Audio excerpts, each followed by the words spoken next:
साल था 1978।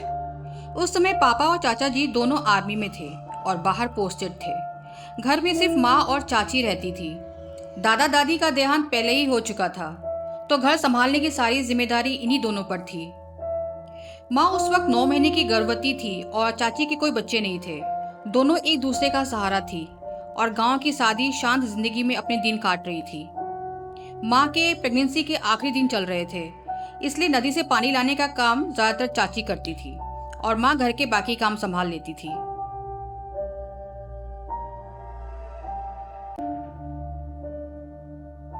एक रात की बात है। उस रात मौसम बिल्कुल शांत था। आसमान में हल्का सा बादल, दूर कहीं किसी कुत्ते के भौंकने की आवाज आ रही थी। माँ को अचानक बाहर जाने की जरूरत महसूस हुई। उस जमाने में गांव में टॉयलेट का इंतजाम घर के अंदर नहीं होता था और नहाने धोने का भी सख्त नियम था। माँ ने चाची को उठाने की कोशिश की ताकि वो सांस चल सके, लेकिन चाची का बदन थोड़ा गर्म लग रहा था, जिसे हल्का बुखार हो। वो गहरी नींद में थी और शायद बुखार की वजह से नहीं उठ पाई।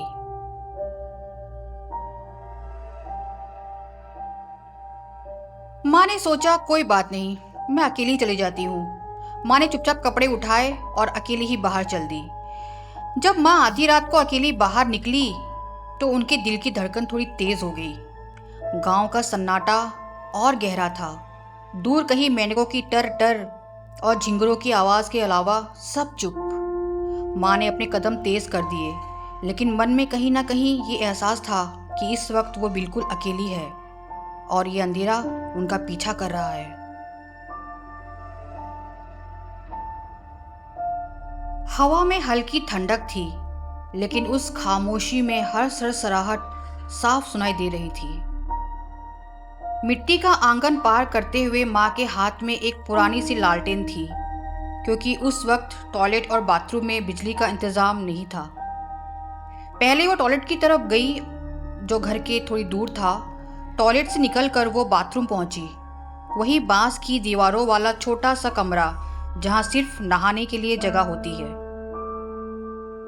अंदर घुसकर माँ ने दरवाजा अंदर से बंद कर लिया और सीधे बाल्टी की तरफ बढ़ी, लेकिन जैसे ही देखा, बाल्टी बिल्कुल खाली, एक बूंद पानी नहीं था। घर में नल तो था ही नहीं, पानी सीधे नदी से लाना पड़ता था। शायद चाची की तबीयत खराब होने की वजह से वो शाम को पानी भरने नहीं जा पाई होगी। माँ ने ठंडी सांस ली। आधी रात, घुप अंधेरा, और अब पानी भी नहीं। अब वो क्या करे?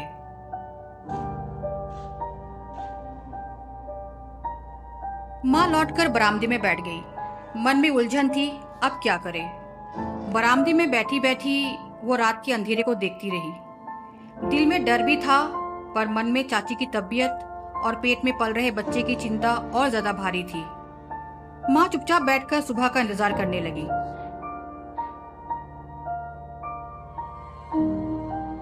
चारों तरफ घना अंधेरा छाया था। आसमान पर चांद का नमो निशान नहीं था। बस कहीं दूर दूर छोटे छोटे तारे टिमटिमा रहे थे, जैसे वो भी काले बादलों में छुपने की कोशिश कर रहे हों। हवा में मिट्टी और भीगी बांस की खुशबू फैली हुई थी। दूर कहीं मेंढकों की टर टर और झिंगुरों की लगातार आवाज सुनाई दे रही थी। पास ही बांस के झुरमुट से टप टप पानी टपकने की धीमी आवाज आ रही थी। माँ चुपचाप बैठी रही, अपने पेट पर हाथ रखकर। मेरे होने का एहसास उन्हें हर पल सावधान बना रहा था। सोच रही थी, अब तो सिर्फ सुबह होने का इंतजार है, तब तक ऐसे ही बैठे रहना पड़ेगा। चारों तरफ बस अंधेरा, सन्नाटा और दूर बहते पानी की आवाज। अचानक कहीं दूर से एक जानी पहचानी सीटी की आवाज सुनाई दी, धीमी मगर साफ। सन्नाटे का जादू टूट गया। माँ का माथा सिकुड़ गया। ये कैसे हो सकता है? अभी तो आधी रात है। रवि भैया इस वक्त यहाँ कैसे? हर सुबह 4 बजे खेतों की तरफ जाने की उनकी आदत पूरे गांव को पता थी। हाथ में 2 बैलों की रस्सी, कंधे पर हल और एक हाथ में टॉर्च लिए रवि भैया उस पुराने कच्चे रास्ते से धीरे धीरे खेतों की तरफ बढ़ रहे थे। हर रोज की तरह उनका वही मस्त अंदाज, सीटी की मधुर लय, गुनगुनाहट की हल्की सी धुन, सब कुछ बिल्कुल वैसा ही था। माँ संभलकर गेट के पास आ खड़ी हुई। जैसे ही रवि भैया पास आए, माँ ने पुकारा, रवि भैया, आज इतनी जल्दी कैसे? वो हल्की सी मुस्कान के साथ बोले, आज दूसरे गांव जाना है किसी काम से। सोचा खेतों का काम सुबह सुबह निपटा लूं, इसलिए जल्दी निकल पड़ा। माँ को थोड़ा अजीब सा लगा, लेकिन उस वक्त पानी की सख्त जरूरत थी, इसलिए उन्होंने ज्यादा सोचा नहीं। हल्की थकी सी आवाज में माँ बोली, पानी खत्म हो गया है और तुम तो जानते हो गांव का नियम, बिना नहाए घर के अंदर नहीं जा सकते। एक घड़ा पानी ला दोगे? रवि भैया झट से बोले, अरे भाभी, घड़ा दो, मैं अभी लेकर आता हूँ। माँ ने घड़ा उठाया और उनके हाथ में थमा दिया।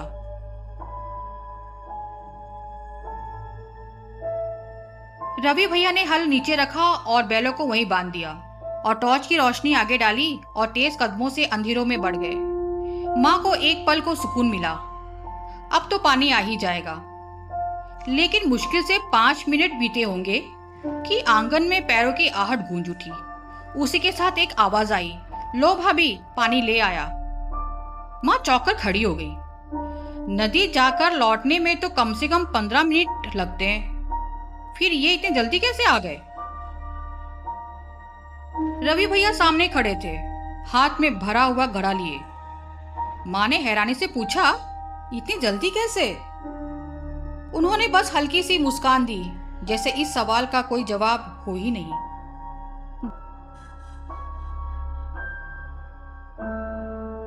घड़ा रखकर उन्होंने फिर हल उठाया, बैलों की रस्सी खोली और चलते चलते वही पुरानी सीटी की धुन बजाने लगे, वही जो रोज सुबह खेत जाते वक्त सुनाई देती थी।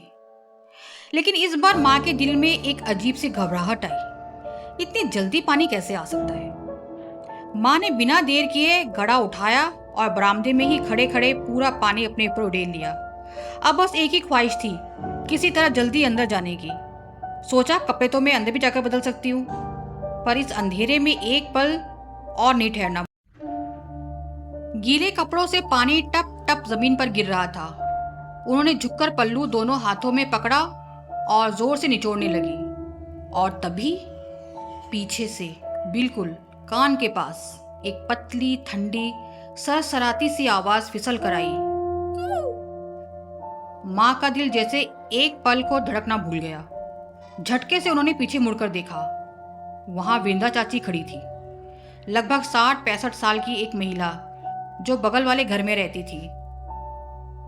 दुबली पतली, झुर्रियों से भरा चेहरा, और उस घुप अंधेरे में उनका चेहरा और भी डरावना लग रहा था। उनके हाथ में एक लाल साड़ी थी। माँ के दिल की धड़कन तेज हो गई, सांस उखड़ने लगी। सीने में हाथ रखकर किसी तरह हिम्मत जुटाकर माँ बोली, आपने तो मुझे डरा ही दिया चाची। वृंदा चाची हल्का सा सिर तिरछा करके हंसी, डरा दिया ना? माँ ने जल्दी से अपने भीगे कपड़े संभाले और धीरे धीरे खिसक कर दरवाजे के पास आ गई। अरे चाची, ये कोई आने का वक्त है?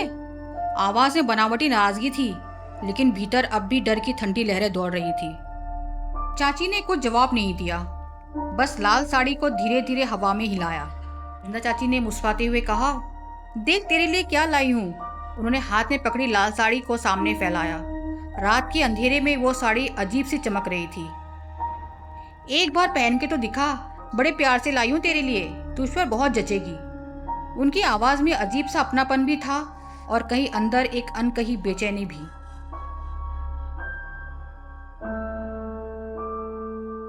माँ ने हैरानी से साड़ी को देखा, फिर चाची की तरफ नजर उठाई। ये किसकी साड़ी उठा लाई तुम? जरूर तुम्हारी बहू की साड़ी है ना? वृंदा चाची ने मुस्कुराते हुए कहा, अरे नहीं रे, आज सुबह बाजार गई थी बहू के साथ। उसने अपने लिए एक साड़ी ली तो तेरे लिए भी ले आई, यही देने आई हूँ। अरे पहन के तो दिखा, जरा देखूं कैसी लगती है तुझ पर। माँ एक पल के लिए ठिठक गई। आधी रात को यूं अचानक आना ही अपने आप में अजीब था, और ऊपर से इतनी चटक लाल साड़ी पहनने की जिद। दिल में कई सवाल उमड़ने लगे। अभी थोड़ी देर पहले ही तो रवि भैया यहाँ आए थे, अभी वृंदा चाची। आखिर ये सब हो क्या रहा है? माँ ने मन ही मन तय कर लिया कि चाहे कुछ भी हो जाए, वो ये लाल साड़ी नहीं पहनेगी। उन्होंने साफ और सख्ती से मना कर दिया, नहीं वृंदा चाची, अभी नहीं, और वैसे भी रात का वक्त है।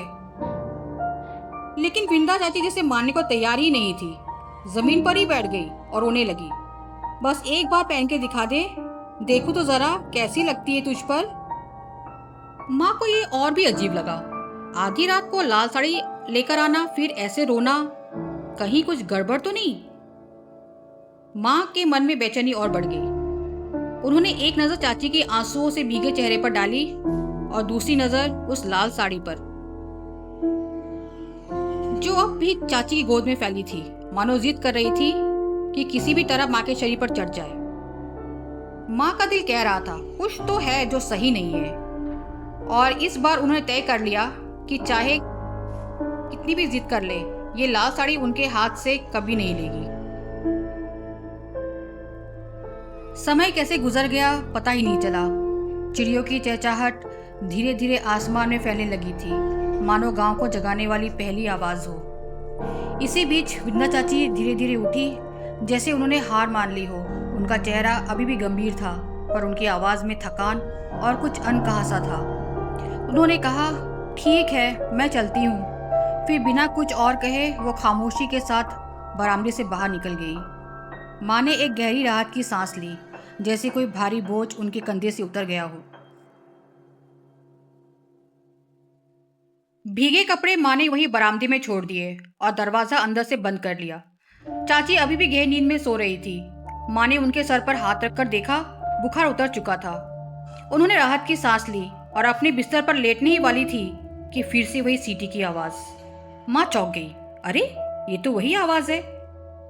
क्या रवि भैया फिर से आ गए? अब माँ से रहा नहीं गया। सुबह हो चुकी थी तो उनके अंदर अब डर नाम की कोई चीज नहीं थी। वो उठी और लगभग भागते हुए गेट तक पहुंची। गेट के पास पहुंचकर माँ रुक गई। सामने वही मस्त अंदाज में रवि भैया आ रहे थे। कंधे पर हल रखा था और बैलों की रस्सी हाथ में थामी हुई थी। माँ का माथा चकरा गया। जैसे ही वो पास आए, माँ ने उन्हें रोक लिया। भैया, आप तो कुछ देर पहले ही आए थे, मुझे पानी भी देकर गए थे, वो भी नदी से लाकर दिया था आपने मुझे। रवि भैया ठिठक गए। हैरानी से माँ को देखकर बोले, क्या बोल रही हो भाभी, मैं रात को क्यों आऊंगा? मेरा तो आने का यही समय होता है, पूरा गांव जानता है। माँ की सांसें थम सी गई। अगर वो रवि भैया नहीं थे तो फिर वो कौन था? अरे भाभी, जरूर कोई भूत प्रेत होगा, रवि भैया जोर से ठहाका लाकर बोले और बैलों को हाँकते हुए बिना कुछ और सुने आगे बढ़ गए।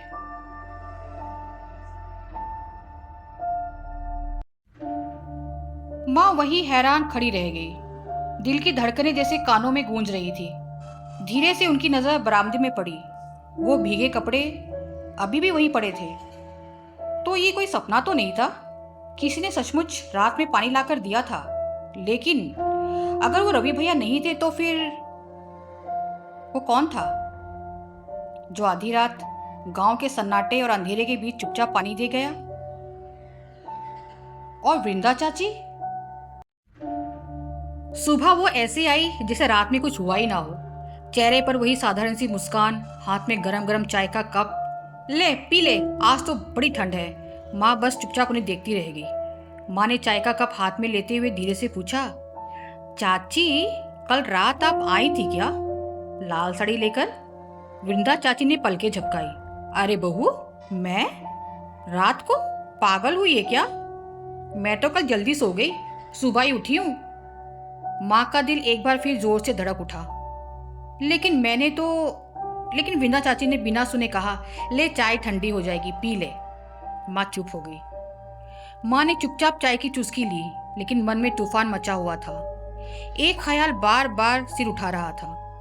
अगर मैं वो लाल साड़ी पहन लेती तो कहीं ऐसा तो नहीं कि उस साड़ी के साथ कोई अनदेखा साया भी मेरे साथ घर के अंदर आ जाता, या फिर मैं सुबह देखने के लिए यहाँ होती ही नहीं। तो पानी का घड़ा लेकर आया कौन था और लाल साड़ी लाई कौन? सोचिए, अगर माँ ने उस रात वो लाल साड़ी पहन ली होती तो शायद मैं आज ये कहानी सुना ही नहीं पाती। मैं हूँ सुमिता और ये थी एक और कहानी छलावा डायरीज से। अगले सैटरडे एक और सच्ची कहानी लेकर वापस आऊंगी। तब तक दरवाजा बंद रखना, क्योंकि पता नहीं कौन पुकार रहा हो।